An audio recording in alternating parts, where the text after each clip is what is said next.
Hai guys, sobat rekan-rekan pemirsa. Jumpa lagi dengan saya Kipelet Asmoro.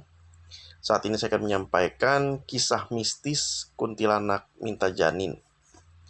Kisah mistis ini dari narasumber kita, Leni. Jadi beberapa tahun yang lalu, saat itu Leni ngekos di satu kosan di Jakarta Selatan, ngekos bareng temennya. Nah, temannya Leni ini seorang wanita, sudah punya suami, cuman kayak long distance marriage dengan suaminya karena suaminya sedang kerja di daerah NTT, kerja di daerah di Nusa Tenggara Timur. Nah, mereka ngekos bareng jadi kan. Nah, temannya Leni ini ya ibaratnya dagang kecil-kecilan lah, jualan kue gitu-gitulah ya. Dagang kecil-kecilan. Nah, Leni kerja di kantor. Nah, satu ketika pas Leni baru pulang kosan, temennya ini pulang sambil kayak gerasa gerusu lah, sambil kayak ngos-ngosan. Kenapa, kata Leni. Temennya bilang, tadi pas lagi saya di taman, kok kayak ada yang ngelus-ngelus perut saya. Hah? Padahal nggak ada orang.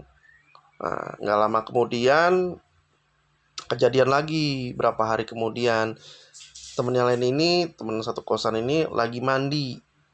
Kemudian dia ngerasa diketawain kuntilanak. Ya, itu udah dua kejadian, ya kan. Pas kejadian yang ketiga, pas Leni lagi kerja, terus dia pulang, dia mendapati temen satu kamar kosnya ini kok kesurupan. Dan dia kesurupan kuntilanak ya. Kuntilanak ini minta janinnya itu. Ya kaget lah. Kemudian dibawa sama Leni ke Ustadz, ya kan. Pas dibawa sama Leni ke Ustadz, sama Ustadz dibantulah untuk pengusiran itu.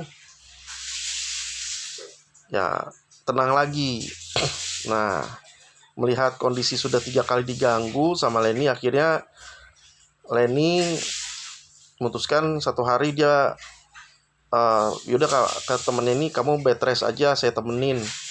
Leni kebetulan WFH lah, dia kerja dari kosan ya. WFH ya, work from home ya. Jadi WFH, kerja dari kosan sambil temenin temennya ini supaya dia bed rest. Cuman temennya kejadian lagi, kesurupan lagi, dibawa lagi ke Ustadz, ya kan. Ini kejadian keempat. Coba diobatin, tapi kok kayaknya mengganggu fisik. Akhirnya Leni bawa bantu ke rumah sakit. Dokter rumah sakit bilang, ini ibu ini ada gangguan seperti ya mungkin halusinasi atau kejiwaan dan gangguan fisik.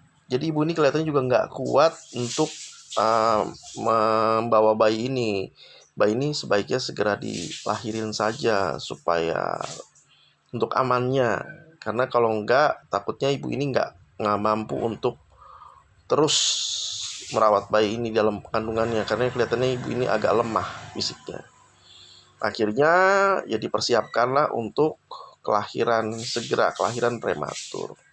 Akhirnya Leni bantu tuh. Akhirnya teman satu kosan itu ngelahirin lah bayi. Saat itu kondisi jauh dari suaminya, karena suaminya kerja jauh di NTT. Kemudian dikabarin lah ke suaminya. Ya akhirnya pisahlah mereka, pisah kosan. Jadi suaminya ngurusin istrinya. Ya suaminya datang, terus walaupun waktu lahiran suaminya nggak ada ya. Yang lainnya yang nemenin teman kosan ini untuk lahiran.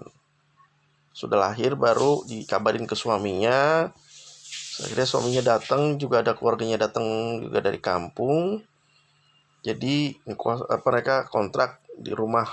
Jadi mereka pisah kosan, Leni sama temennya ini. Teman ini ngontrak, jadi ada suaminya, ada orang tuanya dari kampung untuk merawat bayinya yang lahir prematur ini nantinya. Ya, demikian dari saya. Ya, mana kisah mistis kuntilanak minta janin. Jadi janin, kuntilanak yang 4 kali ganggu ini minta janin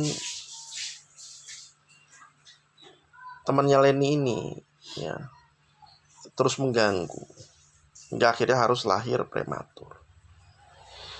Ya, demikian dari saya Kiperet Asmoro, kisah mistis kuntilanak minta janin. Jangan lupa klik subscribe, klik like, tekan tombol lonceng, komentar, dan share. Terima kasih.